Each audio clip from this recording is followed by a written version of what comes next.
This is CyberSound, your simplified and fundamentals-focused source for all things cybersecurity. Welcome to CyberSound. I'm your host, Jason Pufahl, joined today by Michael Grande from Vancord and Joe Pillo from E-Rate First. Hey, guys. How you doing, Jason? Good.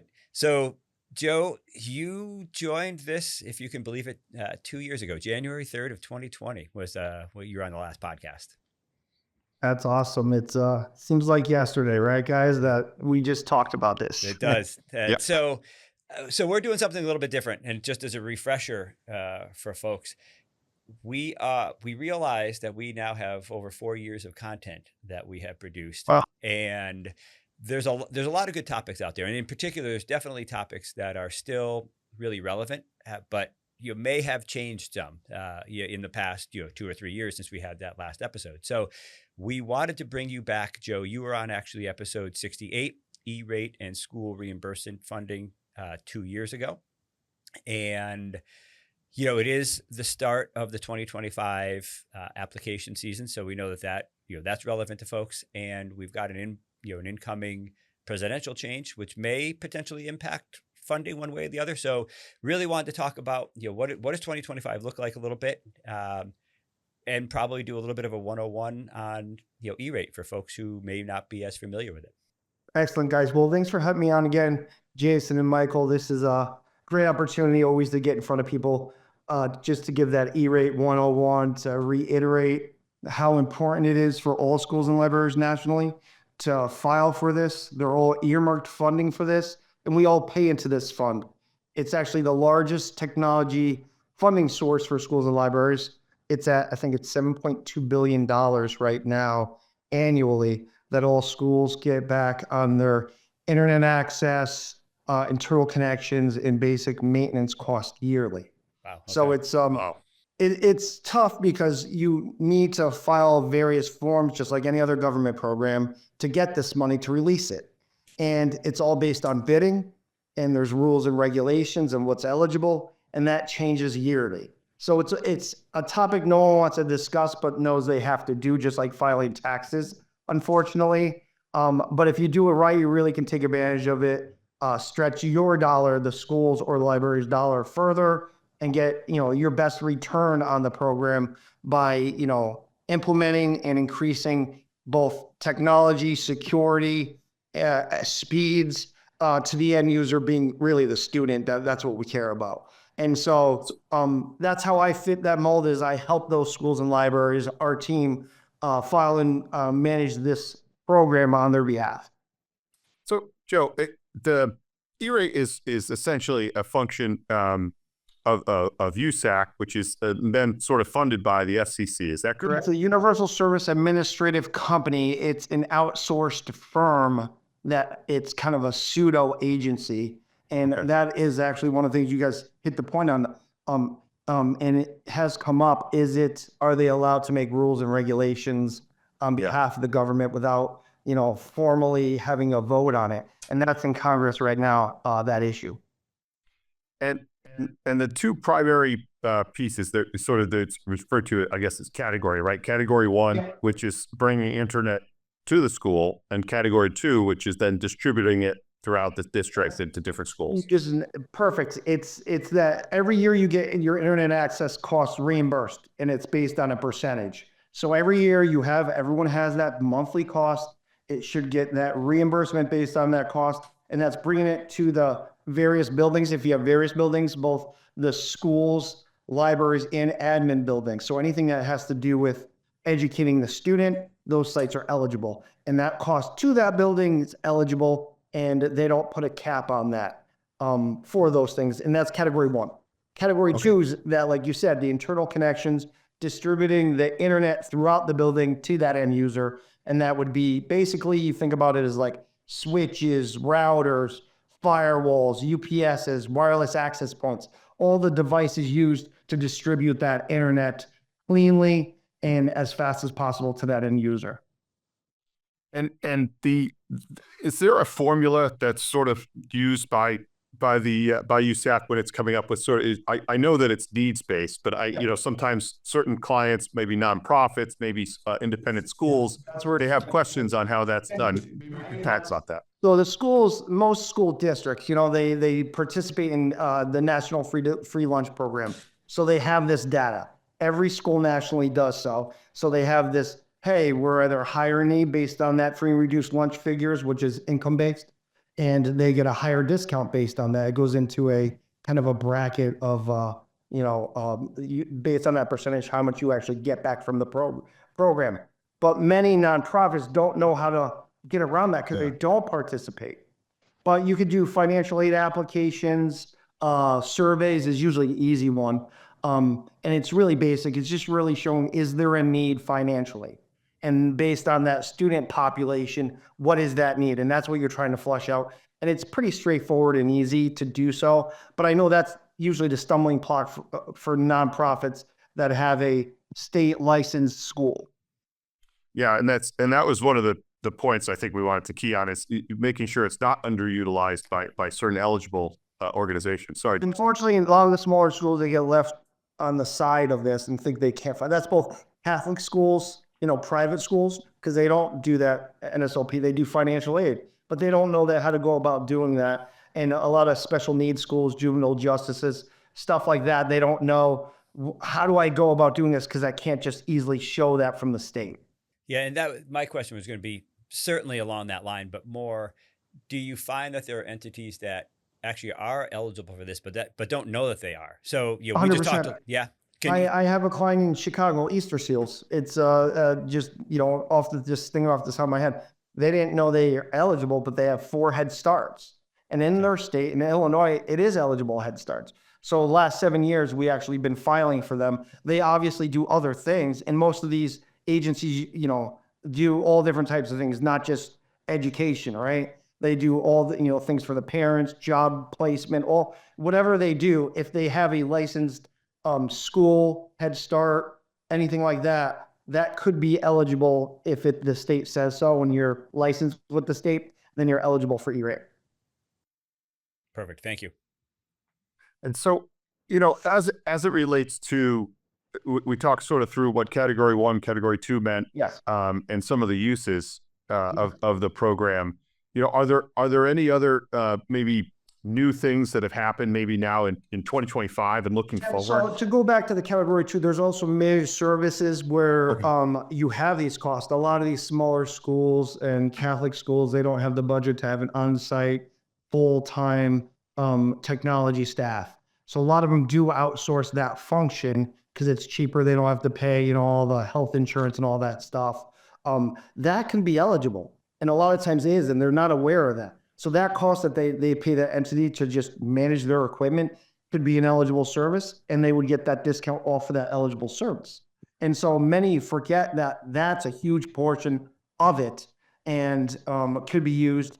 For the new year, the only real difference is that they're allowing Wi-Fi on buses and off-campus use for Wi-Fi. So I do have a lot of special needs schools that are like or distance learning. If they're allowed to take a hotspot home, that's eligible. And because it's the homework gap they were trying to close. Right. So everyone has the internet, but if you have some students that don't have access, well, they can't do the work. And as you know, everything now you have to be connected to do that. And that all started with the COVID ECF program, which I'm assuming you guys talked about in the past with your with everyone joining us, but I don't want to go on a tangent about that program on top of it. Understood.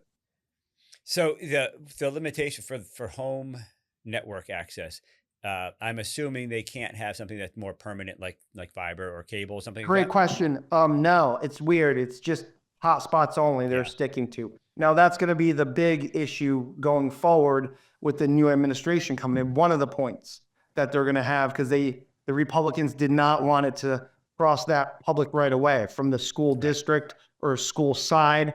And it's never been that way. It's 26 or 7 years of E-rate.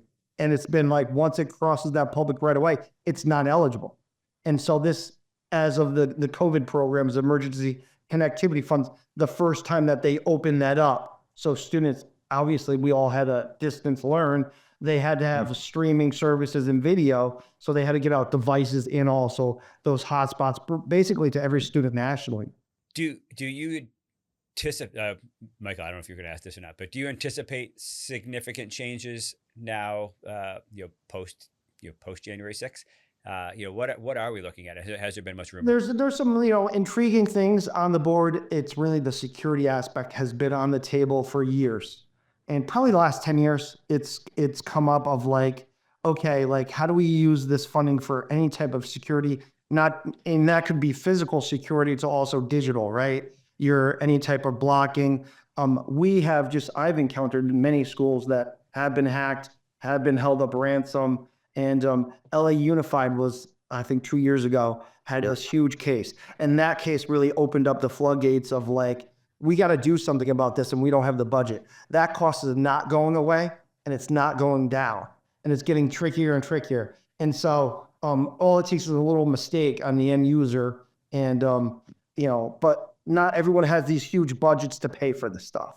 And so they're doing a pilot program to introduce cybersecurity. It's the cybersecurity program they introduced to try to offset some of these costs and see what everyone's seeking and would like to use to really help stop that.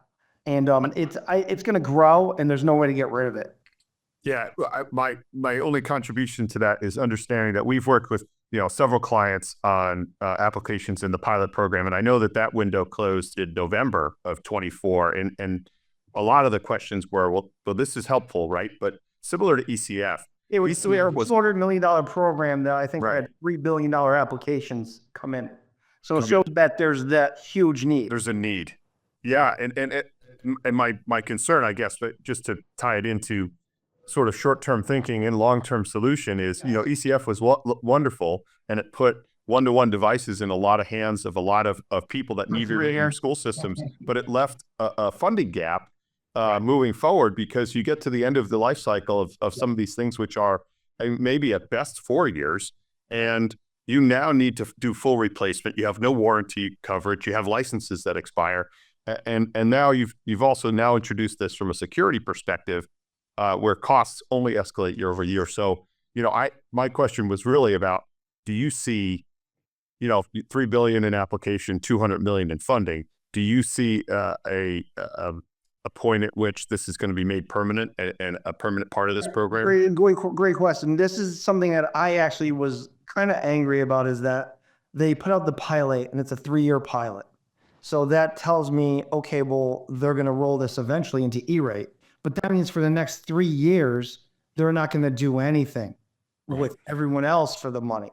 So it's like, great. It's a great step, but it's 8 years too late. Like they should have done that years ago when everyone was asking for it.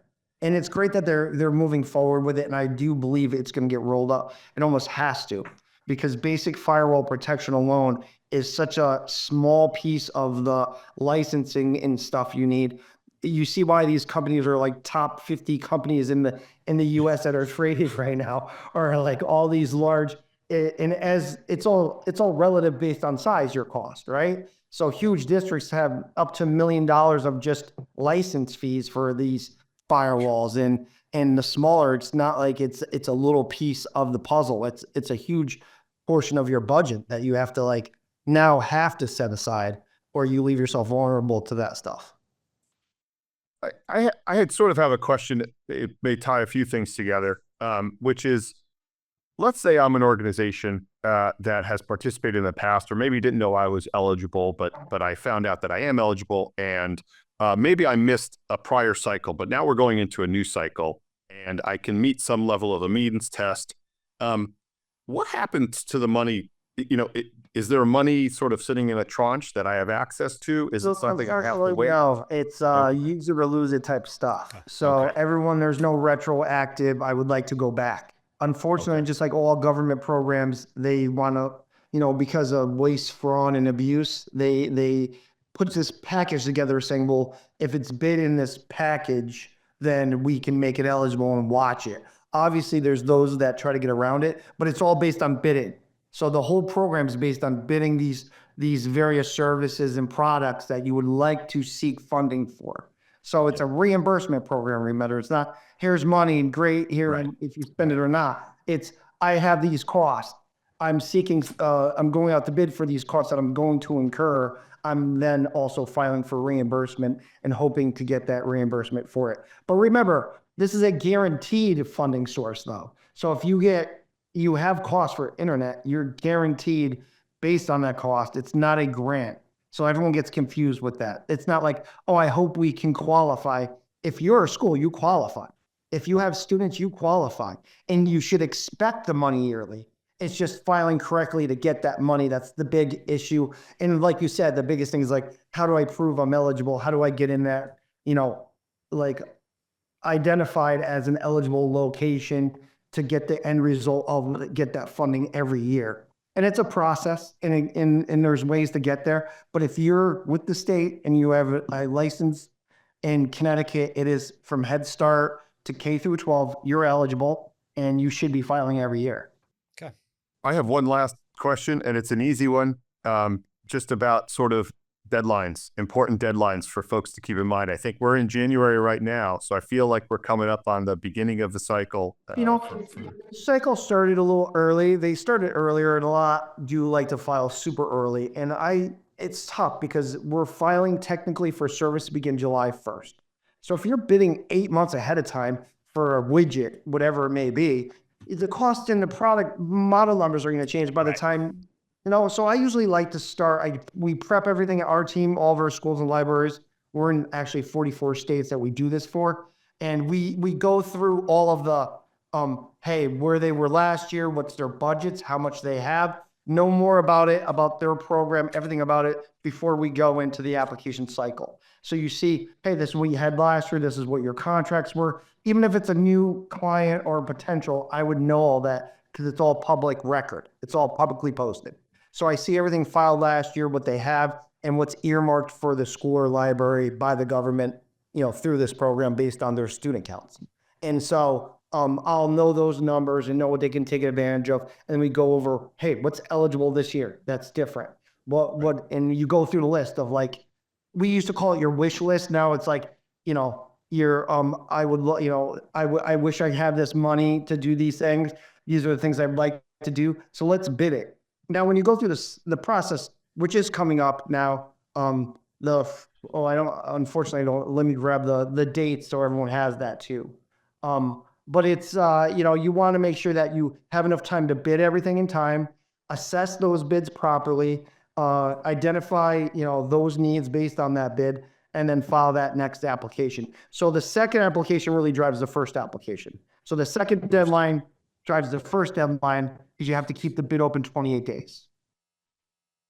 And so the filing, the second deadline technically opens on the 15th of this month and closes on the 26th of March. Okay, so it's a long opportunity then. So then if you're just starting, if someone's clean and new and is like, I hear E-rate all the time, I don't know, the drop dead possible date that they could actually start and be in window would be then February 26th is the last day they could go out to bid. Okay.